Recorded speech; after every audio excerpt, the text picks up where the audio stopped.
him and tackled him, and he's like, "Oh, I just want to eat you up," and I'm like, "What the F?" And my drummer's like, "Oh my gosh," because he was gay, my drummer, my old drummer, but not Rudy. Just so if anybody wants, not Rudy and not Daz, you can figure it out. Yeah, so he, his gaydar was on, and boom, he got it. Well, he didn't get him. He said, "No, I'm sorry, I can't do that," because he didn't want it to get around and blah, blah, blah. And, Richard Simmons was cool. He was just having fun. I think he was doing something to make him act so crazy, because nobody acts like that. When they walk into a place that they're going to do, like he was coming in to do voiceovers, and he sees him, and he starts chasing him around the building, and then tackles him and starts, doing things. Okay, so that guy, now that's not good either. Okay, so how about this? When I was walking home, and Randy Rhoads was coming along Glen Oaks, and I went, "Hey, Randy," and he waved back to me. He waved, and he stopped. I said, "Hey, what's up?" He goes, "No," and I'm like, "You know what? I'm thinking about going to bass." He goes, "Why?" And I go, "Because lead's just too much. I mean, I can play rhythm, so if I'm a good rhythm player, I'll probably be a good bass player. And I've tried it, and I am." He goes, "You're just copping out. Don't do it. Practice, practice, practice." That's what I tell you. That's why I tell you that. I go, "Don't you tell everybody that?" And he said, "No." So if anybody that took lessons from Randy, did he ever tell you, practice, practice, practice? Because if he did, that means he thought you had it in you to be really good. Now, I'm relearning how to play because of the neuropathy, is the accident and all that shit. But that's kind of cool that he taught me out. But I eventually did play bass, because it just became so overcrowded in Hollywood with just guitar players everywhere. I was just like tired of it. I said, so for Fatal Attraction, I said, "Why don't we look for a guitar player? And if we find a good one, I'll go to bass, because I'm great on bass. And I can just sit there and look at girls and pick them up, and I'll have a great time." And I did. It was amazing. I mean, I was kidnapped by sisters, because I had chains hanging off my belt, and they would grab the chains and pull me with them and into the car, and off we went for 2 days of sex with 2 girls and a snake, a boa constrictor. And then there was another girl that kidnapped me, and then we couldn't find our way back to the hotel, and I almost missed going to the next gig, because they're like, "We gotta go." And they just left a note at the motel that we were at saying, "Tell him this is where we're going, and hopefully he'll get there." And I got there just in time, because my roadie, Robert Zion, God bless him, he's gone too. Everybody's dead. He waited for me because he was my loyal roadie, and he waited a couple, half hour, and I showed up with the girls. He's like, "Dude, I wish I had your life." I'm like, who knew it was gonna all stop? I mean, it doesn't just stop. I still get girls, but the thing is, I'm a Christian now, and I can't be doing that stuff. So I'm like, yeah, well, if you want to do it, we got to get married, so it's a commitment. So there's that. And plus, I got plenty of kids out there. I've done my part. I've populated the world enough, and but I got my son, who's my son's son, number 1 son. So there you go. Enough of that. So being in a band is fun. It's great. You get to party. There's some bad times, but there's a lot of good times. There's a lot of parties. You meet a lot of people, and you meet a lot of girls, and it's friggin' great. And I don't know why, but I always ended up getting more girls than anybody else in the band. I don't care what they look like. It just, the only other guy in any of my bands that girls flocked to was Tony, and he was gay. So he just said, "Oh, I'm gay." But my friend Michael, he's not. And so they just, and so instead of like 20 or 30 girls, I had 30 or 50 girls. Sometimes we go to the rainbow and then just start partying, and it was freaking cool. It was freaking cool. It was fun, but I've repented, and I'm sorry, but it was fun. It was dangerous.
I'm just going on and on. It's going to be a long friggin' video that people are going to go, what the fuck is he doing? What's he playing?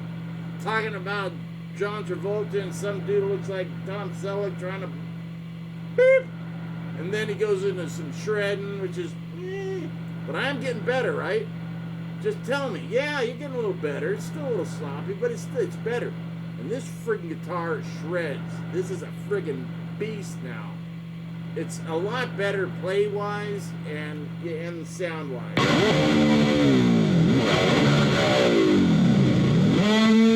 See, I couldn't get it to growl like that. Now I did, because I adjusted the truss. I learned how by going to a dumpster diving at a guitar company. I'm not going to tell which one, but I got in the gate and I went through all the stuff. I found a ton. Do I have them in here? A ton of